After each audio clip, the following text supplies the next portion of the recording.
L'attaque du Capitole continue de hanter Donald Trump. L'ex-président américain doit en rendre des comptes, réclame la commission d'enquête mise en place pour faire la lumière sur cet événement noir dans l'histoire politique des États-Unis. Donald Trump a failli à son devoir et doit être tenu légalement responsable, ont déclaré jeudi les parlementaires américains qui enquêtent depuis un an sur l'attaque du 6 janvier 2021. L'ancien président républicain a ouvert les vannes au désordre et à la corruption, a déclaré Benny Thompson, qui préside la commission de la Chambre des représentants. Tous les responsables, y compris à la Maison-Blanche, devront répondre de leurs actes devant la justice, a renchéri l'élu démocrate tout en appelant à des conséquences sévères pour le bien de la démocratie. Les membres de la commission ont mis fin à une série d'auditions très médiatisées sur ces investigations. Ils ont critiqué le laxisme de Donald Trump lors de l'assaut, accusé d'avoir suivi pendant 3 heures le déferlement de violence de ses partisans sans réagir en violation de son devoir de commandant en chef. Les élus américains ont accusé Donald Trump de n'avoir pas accepté sa défaite contre son rival démocrate Joe Biden à la présidentielle et d'avoir encouragé ses partisans de se battre comme des diables contre de supposées fraudes électorales massives. Le milliardaire a suivi l'attaque à la télévision pendant que ses proches conseillers et les membres de sa famille le suppliaient d'intervenir, a expliqué l'élu démocrate Hélène Luria. L'ex-conseiller juridique de la Maison-Blanche Patsy Pollon a pour sa part confirmé avoir dit à Trump qu'il devait faire une déclaration publique immédiate et nette pour appeler les gens à quitter le Capitole.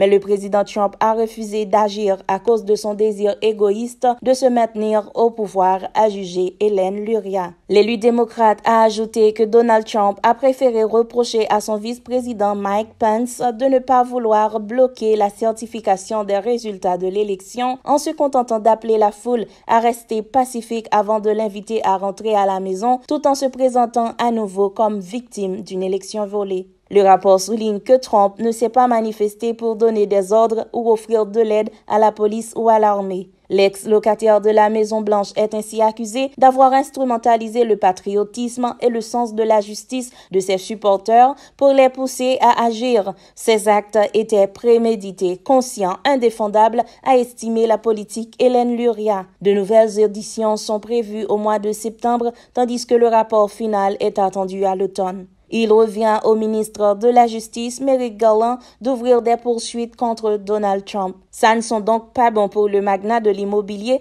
qui entend se représenter à la présidentielle de 2024. Il a dans la foulée rejeté les travaux de la commission parlementaire qu'il qualifie de fraude et de honte.